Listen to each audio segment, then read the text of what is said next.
Sosok Gubernur Jawa Barat Deddy Mulyadi kerap menjadi sorotan masyarakat. Kali ini Deddy Mulyadi membongkar biaya anggaran media saat zaman Ridwan Kamil dan sekarang. Hal itu lantaran Deddy Mulyadi tidak mau disebut pencitraan karena sering tersorot kamera saat sedang bekerja. Deddy Mulyadi akhirnya membandingkan anggaran untuk media era Ridwan Kamil dan dirinya. Menurutnya, dulu saat Ridwan Kamil masih menjabat, biaya untuk media di Provinsi Jawa Barat mencapai 49 miliar rupiah. Sementara anggaran media ketika Deddy Mulyadi memimpin diturunkan menjadi 3 miliar rupiah saja. Sebagai informasi, sejumlah aksi Deddy Mulyadi ketika resmi menjadi Gubernur Jawa Barat mulai dipertanyakan oleh sejumlah masyarakat. Bahkan banyak yang mempertanyakan gebrakan Deddy Mulyadi hanyalah pencitraan demi mengambil hati masyarakat. Meski begitu, Deddy Mulyadi akhirnya angkat bicara. Ia membantah tegas bahwa gebrakan yang dilakukannya bukan cuma pencitraan semata. Bahkan Deddy Mulyadi belak-belakan membeberkan anggaran alokasi untuk bermedia sosial di Provinsi Jawa Barat yang sudah ia pangkas angkanya sangat banyak.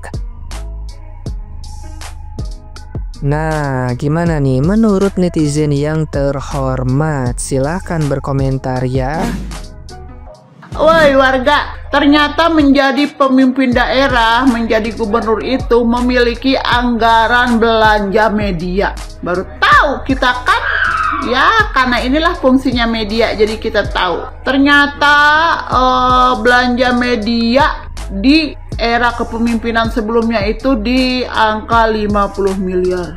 Wow, tapi sekarang sudah dipangkas sama Bapak Aing cuma menjadi 3,1 miliar aja. Dan pasti banyak yang bertanya dong, kok bisa? Bisalah. Kenapa? Karena Bapak Aing memiliki media sendiri. Jadi kalau menurut gue ya buat apa dia menggunakan media-media lain? Toh media Bapak Aing juga udah cukup besar loh dengan subscriber seperti YouTube. Subscriber di angka 6 juta lebih. Belum Instagram, belum TikTok, belum Facebook. Nah ini yang kalian suka bilang-bilang gubernur YouTuber nih. Ternyata ada manfaatnya. Ada manfaatnya, bisa memangkas anggaran berbelanja media dan anggaran tersebut bisa dialokasikan untuk kepentingan rakyat lainnya yang lebih berguna, yang lebih penting bagi rakyat. Nih, di sini juga bisa nih buat ngejawab, ada tuh yang komen di yang videonya Bapak Aing yang lagi pembongkaran PKL di Paster. Kan ada yang nanya, katanya duitnya kok banyak amat, katanya nggak habis-habis, duit pribadi apa duit negara. Nih, mudah-mudahan video gue lewat ke ibu yang kemarin komen begitu ya. Nih bisa jadi nih kompensasi yang diberikan kepada pedagang PKL yang di daerah Paster kemarin itu selain duit pribadi, duit negara juga, yaitu anggaran yang dari berbelanja media. Bisa jadi kan? Bayangkan aja dari 50 miliar dipangkas menjadi cuma 3,1 miliar. Bisa jadi itu digunakan kompensasi untuk penggusuran PKL di daerah Jawa Barat. Nah, walaupun duit pribadi, walaupun duit negara, tapi kan nggak apa-apa. Toh dipakai buat rakyat-rakyat juga. Pokoknya buat kalian yang pengen tahu apa sih berbelanja media itu, udah pantengin aja nih akunnya Net ini ya, yang dari penjelasan si Bapak tuh ada dijelasin berbelanja media itu apa. Kalau gue yang jelasin kepanjangan. Pokoknya intinya berbelanja media itu kita membayar media untuk menginformasikan, memberitakan tentang kinerja kita, tentang bagaimana Provinsi Jawa Barat ini. Dan itu kalau menurut gue lebih rentan ke pencitraan. Ya namanya kita udah membayar media dong dengan harga yang fantastis, ya pasti diberitainnya bagus-bagus. Nah itu lebih baik udah begini aja tuh. Kita nonton beritanya melalui media Bapak Aing aja. Selain meningkatkan algoritma dan pendapatan Bapak Aing melalui media sosialnya, kita juga bisa tahu realitanya yang asli itu seperti apa tentang Jawa Barat ini. Dan tentunya kita membantu menonton di media-medianya Bapak Aing itu, duitnya juga sama Bapak Aing kan tahu sendiri, dibagi-bagiin lagi ke rakyat. Oke, udah gitu aja. Bye. Wassalamualaikum warahmatullahi wabarakatuh. Yang belum ngerti, tonton aja nih video yang lagi gue stitch ini ya. Oke.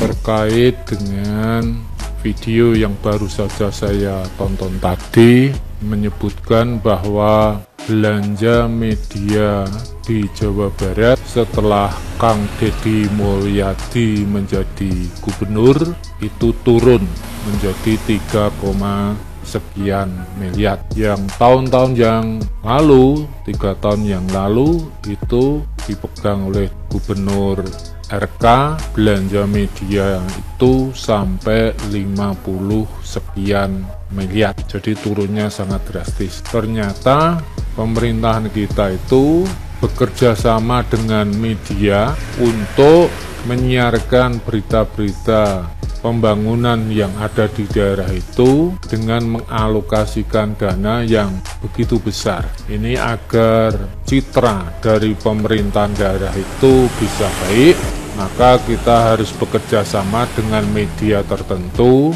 sehingga diberitakan berita-berita yang positif ke masyarakat. Kira-kira semacam itu. Tapi untuk Gubernur Deddy Mulyadi hanya membelanjakan sekitar 3 miliar. Jadi turunnya sangat banyak sekali, sekitar 48 miliar. Ini satu hal yang sangat positif apa yang dilakukan oleh Gubernur Jawa Barat Kang Deddy Mulyadi, bahwa beliau lebih baik bekerja dan bekerja. Terserah mau media menyebarkan berita apa saja terhadap dirinya, beliau tidak ambil pusing.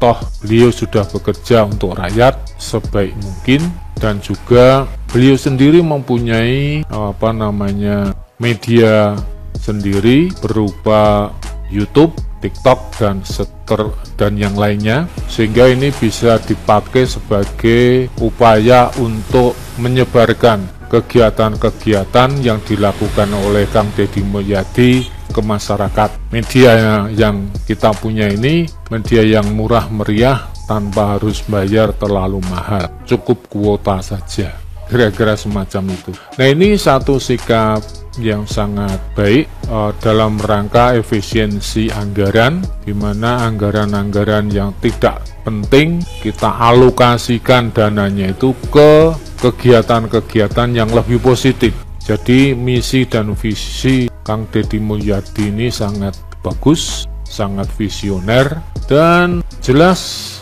akan membangun Jawa Barat jauh lebih baik. Meskipun mohon maaf, saya ini orang Jawa Tengah, tapi saya selaku masyarakat dan orang Indonesia selalu mengikuti kegiatan-kegiatan, video-video yang disebarkan Kang Deddy Mulyadi. Menurut saya ini satu pemimpin yang sangat inspiratif, yang perlu ditiru oleh pemimpin-pemimpin yang lain, sehingga ke depan Indonesia itu semakin baik, semakin maju. Tidak usah terlalu banyak teori, tetapi yang penting praktek. Kemudian yang lebih penting lagi adalah jujur, amanah, tidak korupsi. Nah, ini yang kita cari. Begitu sulitnya kita mencari pemimpin yang amanah, bersih, dan anti korupsi. Ini sesuatu yang sulit. Andai pemimpin kita yang dulu-dulu itu tidak korupsi, Indonesia dipastikan sudah maju, sudah kaya raya, rakyatnya sudah makmur, pendapatan per kapitanya sudah tinggi. Yang sekarang ini baru berapa? Sekitar 4.500 US dollar per tahun. Pendapatan yang menurut hitung-hitungan itu masih rendah. Harusnya negara kita yang begitu kaya, alamnya yang luar biasa, minyak, gas, batu bara, emas, dan lain sebagainya, harusnya kalau dikelola secara baik, amanah, jujur, tanpa korupsi, kita mestinya sudah menjadi negara yang maju, rakyatnya makmur. Lagi-lagi persoalannya masalah korupsi, sampai sekarang kita masih prihatin. Apa? Pemberantasan korupsi di negeri ini masih boleh dikatakan lambat dan gagal. Saya juga sangat prihatin satu pernyataan Presiden kita Prabowo yang beberapa waktu yang lalu mengatakan koruptor itu harta kekayaannya wajib dirampas untuk negara.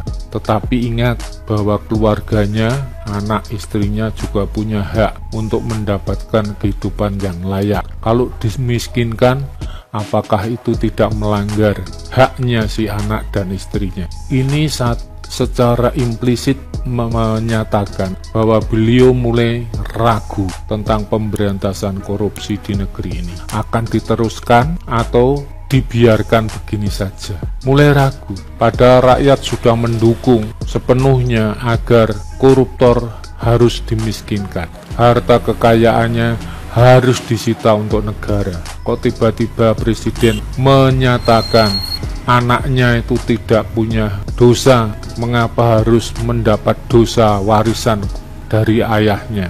Kalau dimiskinkan kehidupannya nanti bagaimana? Kok mikirnya sampai sejauh itu?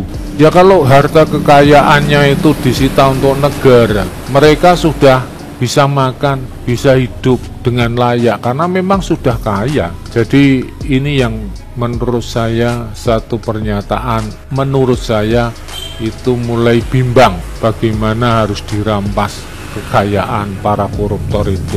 Pernyataan yang sangat memprihatinkan, dan saya sendiri sebagai pemilihnya Prabowo Gibran merasa kecewa. Saya menginginkan presiden kita itu menjadi orang yang tegas, kuat dalam hal berantas korupsi tanpa pandang bulu. Ingat bahwa beliau ini adalah mantan prajurit Kopassus TNI kita, yang prajurit Kopassus ini yang kita bangga-banggakan. Keberaniannya tidak perlu diragukan, ketegasannya tidak perlu diragukan. Tapi kok kelihatannya presiden kita ini mulai agak gamang dalam hal memberantas korupsi, dalam hal perampasan aset milik koruptor. Mudah-mudahan dengan video saya ini beliau kembali tergugah hatinya untuk mengambil sikap, harus membela yang benar, membela sebagian besar rakyat Indonesia yang jumlahnya 280 juta, daripada membela hanya ribuan orang yang korupsi.